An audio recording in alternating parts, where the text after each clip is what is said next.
சற்று முன் திமுகவின் பொதுக்குழு கூட்டத்தில் திடீரென என்ட்ரி கொடுக்கும் அழகிரி. கொண்டாட்டத்தில் திமுகவின் உடன்பிறப்புகள்.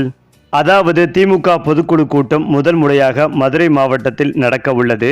ஜூன் 1ஆம் தேதி மதுரை மாவட்டம் உத்தங்குடியில் நடக்கவுள்ள பொதுக்குழு கூட்டத்தில் முதலமைச்சர் ஸ்டாலின் தலைமையில் 3000 பொதுக்குழு உறுப்பினர்கள் பங்கேற்க உள்ளனர்.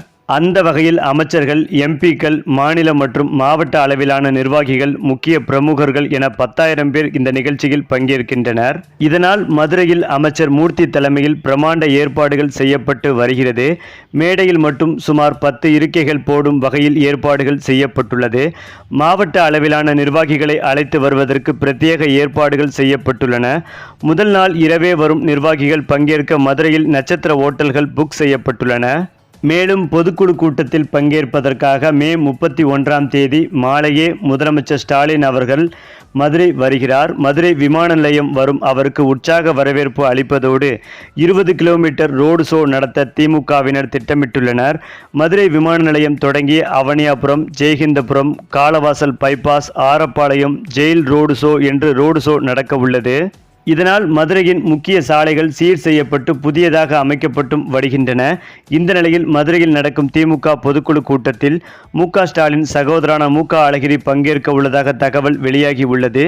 திமுகவிலிருந்து அழகிரி மொத்தமாகவே விலகி இருக்கிறார் என்பதும் குறிப்பிடத்தக்கது. குறிப்பாக திமுக ஆட்சி அமைந்த போதும் கூட அழகிரி அந்த கட்சியின் நிகழ்ச்சிகளில் பங்கேற்பதில்லை. இதற்கு ஸ்டாலின் உடனான கருத்து வேறுபாடு காரணமாகவே இருந்து வந்தது. ஆனால் சில மாதங்களுக்கு முன்பாக துரை தயாநிதி உடல்நிலை பிரச்சனையால் மருத்துவமனையில் அனுமதிக்கப்பட்டிருந்தார். அவரை பார்க்க சென்ற போது சகோதரர் அழகிரியுடன் ஸ்டாலின் உரையாடினார். அப்போதே இருவருக்கும் இடையிலான கருத்து வேறுபாடு முடிவுக்கு வந்ததாக சொல்லப்பட்டது. அதேபோல் துரை தயாநிதியும் உடல்நலம் நன்றாக இருப்பதால் மதுரை வரும் ஸ்டாலின் தனது சகோதரர் குடும்பத்தினரை சந்திப்பார் என்று தகவல் வெளியாகி உள்ளது. ஏற்கனவே அமைச்சரான பிறகு உதயநிதி ஸ்டாலின் அவர்கள் மதுரை வந்தபோது அண்ணன் அழகிரியை சந்தித்து வாழ்த்து பெற்றார் என்பதும் குறிப்பிடத்தக்கது. இந்த நிலையில்தான் மதுரையில் முதல் முறையாக திமுகவின் பொதுக்குழு கூட்டம் நடக்க உள்ளது. இந்த கூட்டத்தில் அண்ணன் அழகிரி பார்வையாளராக கூட பங்கேற்கலாம் என்று கூறப்படுகிறது. மதுரையில் அழகிரிக்கு என்று இன்னும் ஆதரவாளர்கள் இருந்து வரும் நிலையில்தான் அவர்களை சமாதானப்படுத்தும் முயற்சியாகவும் இது இருக்கலாம் என்று பார்க்கப்பட்டு வருகிறது. மேலும் கட்சியிலிருந்து விலகி இருந்த அழகிரியின் ஆதரவாளர்களுக்கும் மீண்டும் பொறுப்புகள் வழங்கப்பட உள்ளதாக தெரிய வருகிறது. முதலமைச்சரின் மதுரை வருகை குறித்து அழகிரி உருக்கமான வீடியோ ஒன்றை வெளியிட்டுள்ளார்.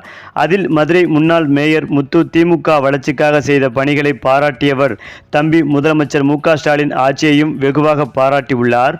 அதேபோல் 78 வயது ஆகிவிட்ட நிலையில் மீண்டும் கட்சியில் பொறுப்பேற்க விரும்பாமல் தன் ஆதரவாளர்களுக்கு மட்டும் பொறுப்புகள் பெற்று தருவதற்கான முயற்சிகளை மட்டும் முன்னெடுத்துள்ளார் அழகிரி. அதே வேளையில் 2026 தேர்தலில் தம்பியுடன் கைகோர்த்து தென் மாவட்டங்களில் தேர்தல் பணிகளை முடிக்கவிடவும் தயாராக இருக்கிறாராம் அண்ணன் அழகிரி. குறிப்பாக அண்ணன் தம்பி இருவரும் கரம் கோர்த்து 2026 தேர்தலில் திமுகவை மீண்டும் ஆட்சியில் அமர்த்துவதற்கான பணிகளை தொடங்கிவிட்டதாகவே தற்போது தகவல்கள் வெளிவந்து ஒட்டுமொத்த திமுக தொண்டர்களையும் கொண்டாட வைத்து வருகிறது.